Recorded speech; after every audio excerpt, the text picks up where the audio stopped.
Chapter 4. Matt was feeling good about the fact that he had finalized the new purpose and principles for the bakery. Putting in the effort to do that made him feel a little more enthusiastic about his work. It didn't alleviate the pressure of the heavy workload from being short team members, but somehow he felt more optimistic. Somehow he believed the future of the bakery just might be brighter than what he had envisioned it just a couple of short weeks ago.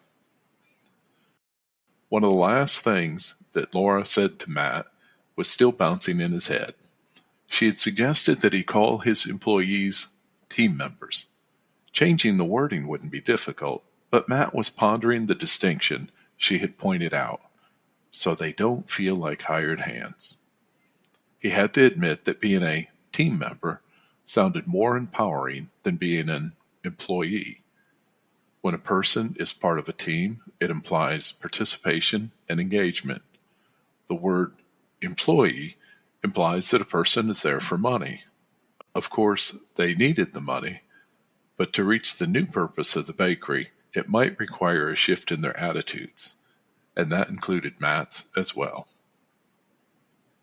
Matt decided that since the bakery had 12 team members, he would take the time to talk to everyone individually rather than having a team meeting to announce the purpose and the principles. This would be a good way for him to build some much-needed relationships with the team. He also realized how much of a contribution Nicole had been in helping since he took over, and especially as he was helping his neighbor and working on the new purpose and principles. So he decided it was time to offer her a promotion from shift leader to assistant manager. "Hey, Nicole," Matt said as he walked into the bakery and began his workday. "How have things been so far this morning?" he asked. "So far, everything's gone smoothly, Matt," Nicole replied. "I want to talk to you for a few minutes when you have the time." Matt motioned to the office in the back of the bakery. "Okay. Let me be sure we've got enough coffee made, and I'll be right back," Nicole responded. "What's up, Matt?" Nicole asked as she stood in the door of Matt's office. He offered her a seat in the small folding chair that sat across from his desk, which nearly filled the office. "Nicole, I've been thinking about the work that you do here, and I want to promote you to be the new assistant manager," Matt said with a big smile. "That would be awesome," Nicole responded. "You'll have to let me know what your expectations are since it's a new position." They talked for some time, and Matt explained how important her work was to the bakery. He shared how much he appreciated her honesty in explaining what she had seen in the workplace, and even expressed how much he enjoyed working with her as a friend. Nicole beamed with a glowing smile. She was happy about the pay increase as well. It had been a couple of years since she had an increase. She had known that she was the top earner in the bakery, but felt earning more wouldn't have been out of order. She was right. After talking to Nicole, Matt scheduled a time to talk to each of the other team members. One by one, he met with them. He shared the new purpose and principles, and he did his best just to listen. He knew that he was more comfortable with numbers and sometimes got lost in the task of doing work, but he realized his team members were like family. That was something he hadn't given much thought to in the past. Matt's team was genuinely pleased that he had spent the time talking to them. It took him a couple of weeks to get to everyone, but he felt it was worth the effort. Matt noticed a pattern from his conversation with them. He had been just a little too controlling and making too many decisions without asking for their feedback first. Nicole had already told him, and it may have been difficult to hear, but it was affirming to know that it was true. Matt laughed out loud. "Well, I guess I must be slow. I just realized I've spent more time focusing on people than I have since I took over the bakery." "I think Laura would be proud," he said. After a brief pause, he said quietly, "I guess my dad would be proud too." As Matt reflected on his team and his conversations with them, he realized he needed to make some changes to help increase communication with the team. Even small operations can improve their efficiency, he said to himself. He wanted to empower the team members more. Some of that would be accomplished by creating some new positions like Nicole's promotion. Some improvements could happen by hearing the voices of team members more often. Matt decided that each team member should meet with their team leaders on a regular basis. Each team leader would then meet with their leadership regularly as well. This would give everyone a chance to be heard. The new structure would allow a chance for more collaboration and problem solving when situations arise. As the changes were implemented, Matt noticed that the morale of the team seemed to be improving. He remembered what Laura had told him. Everyone wants to be seen, heard, and loved. With a slight smile on his face, he looked at the notes from his first conversation with Laura and read, "Team members are your most important asset." There was a subtle shift happening at the corner bakery, and it was a good one.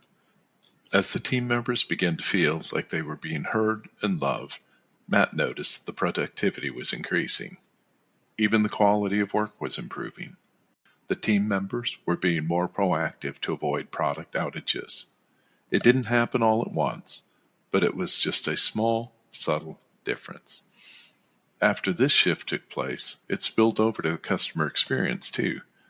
Matt realized there was a correlation between team member satisfaction and customer satisfaction. When the team members were happier, the customers seemed happier too. Matt felt that the true depth of relational leadership was beginning to sink in. "It really does work," he muttered under his breath with a slight smile. Matt took out his phone to review the notes from his meeting with Laura. He read, "A relational leader should consider at least 4 groups of people when making decisions. The groups are team members, customers, vendors, and ourselves."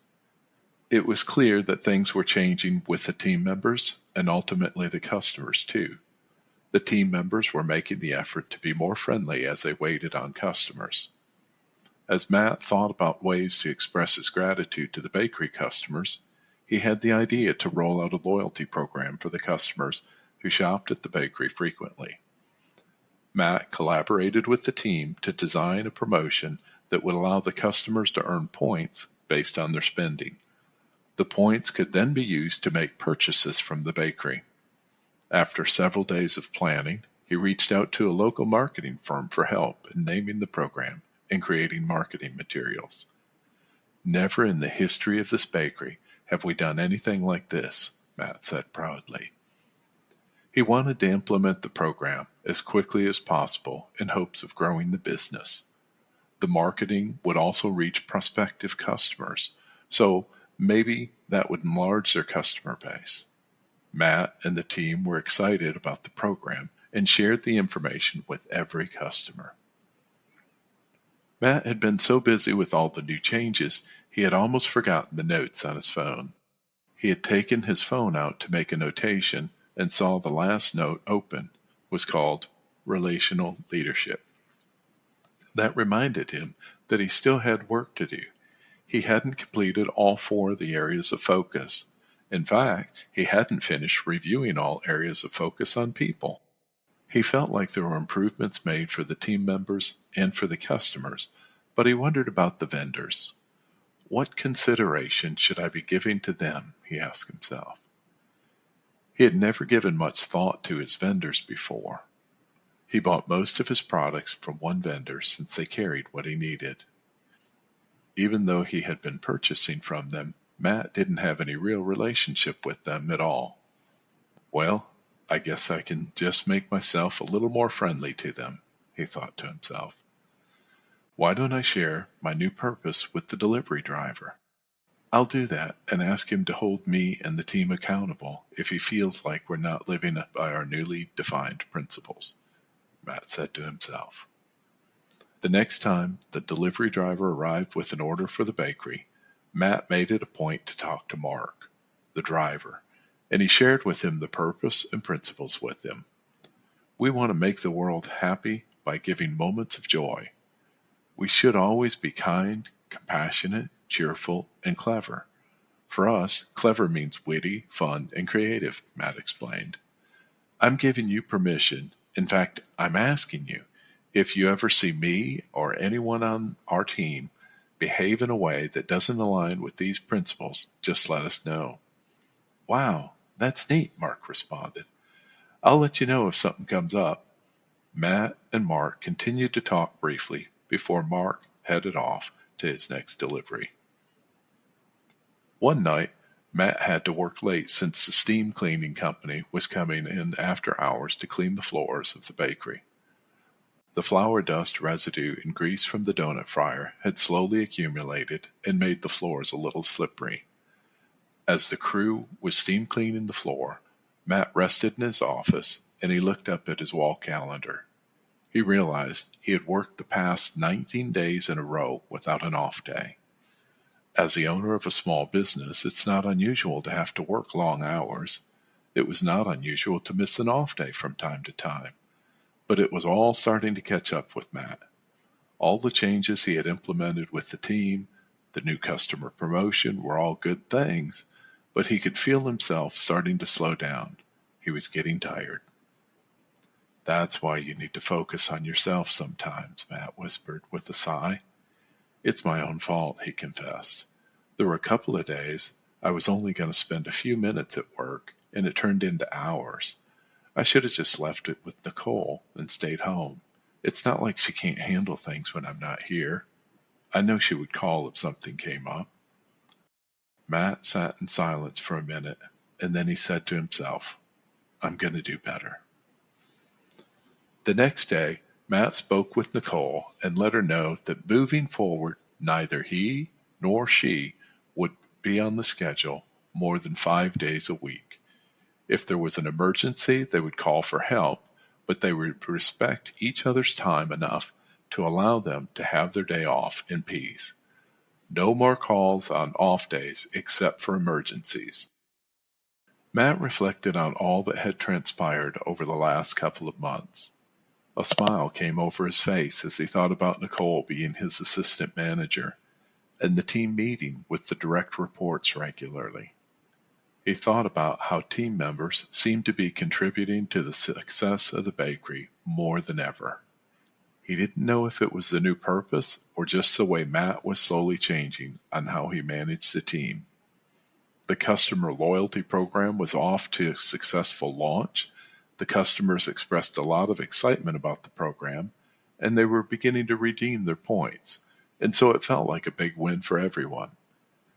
Matt or Nicole always made the effort to check in the deliveries to the bakery and to talk with the driver with the hope that stopping at the bakery would be one of their more pleasant stops on their delivery route. Lastly, Matt did better at fighting the urge to be at work when he was off. He found that he was able to better enjoy his time with his family when he wasn't always thinking about the bakery. It took some time, but it was a much-needed adjustment. The bakery had consumed him after his father had passed away. He was starting to feel like he was in over his head when he met with Laura, and now things were starting to really turn around. Review questions for Chapter 4. Number 1. Matt found there was a correlation between team member satisfaction and customer satisfaction. How can team member satisfaction impact your organization? Number 2. How can you show appreciation to your customers without creating a loyalty program? Number 3. Do your business partners have permission to hold your organization accountable to its purpose and its principles? Number 4. What steps can you take to better care for yourself?